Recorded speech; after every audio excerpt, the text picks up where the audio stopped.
Olá, eu sou a Samantha Maureen e bem-vindo ao projeto Leia a Bíblia em um Ano.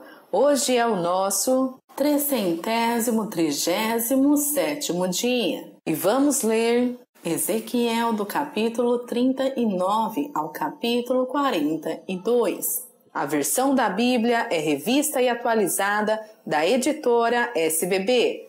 Abra o seu coração e deixe Deus falar com você. Boa leitura, Deus o abençoe.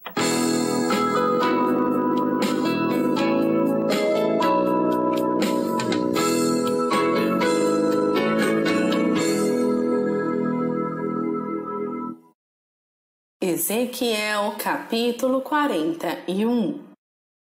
Então me levou ao templo e mediu os pilares, 6 côvados de largura de um lado e 6 de largura do outro, que era a largura do tabernáculo. A largura da entrada, 10 côvados. Os lados da entrada, 5 côvados de um lado e 5 do outro. Também mediu a profundidade da entrada, 40 côvados, e a largura, 20 côvados. Penetrou e mediu o pilar da entrada, 2 côvados, a altura da entrada, 6 côvados, e a largura da entrada, 7 côvados. Também mediu o seu comprimento, 20 côvados, e a largura, 20 côvados, diante do templo, e me disse: Este é o Santo dos Santos.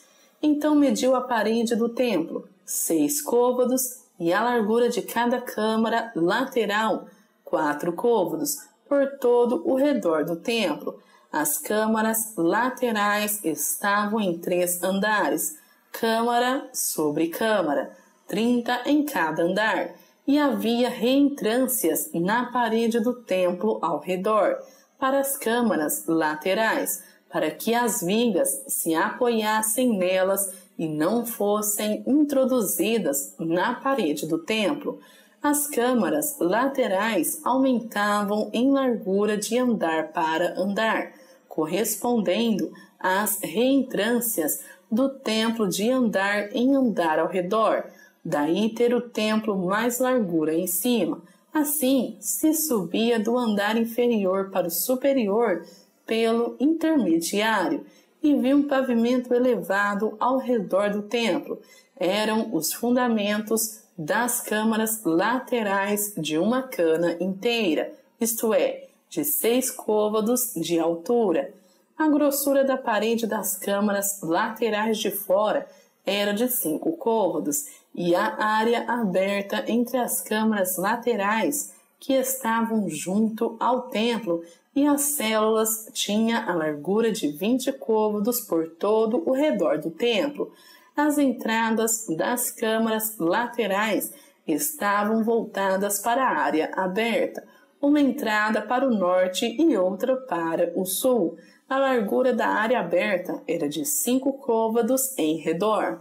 O edifício, que estava numa área separada do lado ocidental, tinha a largura de 70 côvados. A parede do edifício era de 5 côvados de largura em redor, e o seu comprimento de 90 côvados.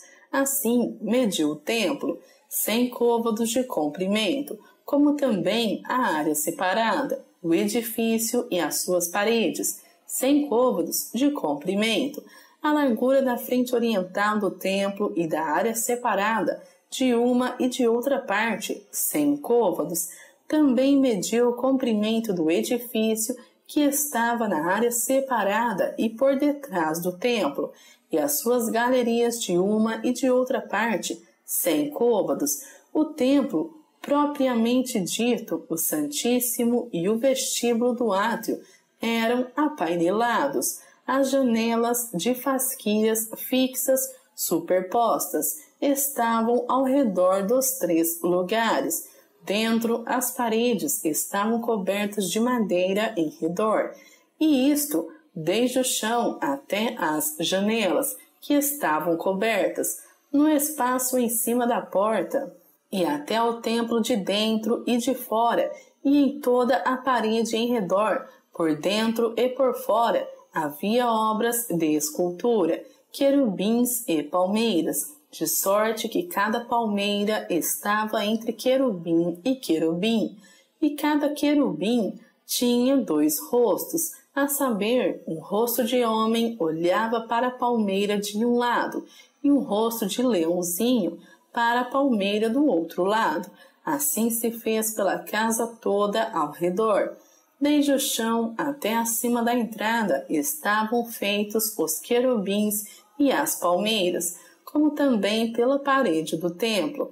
As ombreiras do templo eram quadradas e, no tocante à entrada do Santo dos Santos, a entrada era esta da mesma aparência. O altar de madeira era de 3 côvados de altura e o seu comprimento de 2 côvados. Os seus cantos, a sua base e as suas paredes eram de madeira.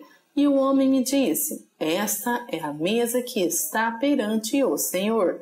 O templo e o Santíssimo, ambos tinham 2 portas. Havia 2 folhas para as portas, 2 folhas dobráveis, 2 para cada porta. Nelas, isto é, nas portas do templo, foram feitos querubins e palmeiras, como estavam feitos nas paredes, e havia um baldaquino de madeira na frontaria do vestíbulo por fora, e havia janelas de fasquias fixas, superpostas e palmeiras em ambos os lados do vestíbulo, como também nas câmaras laterais do templo e no baldaquino. Que Deus o abençoe, frutifique e prospere essas palavras em teu coração. Compartilhe aqui ou no blog o que Deus falou com você. Até breve!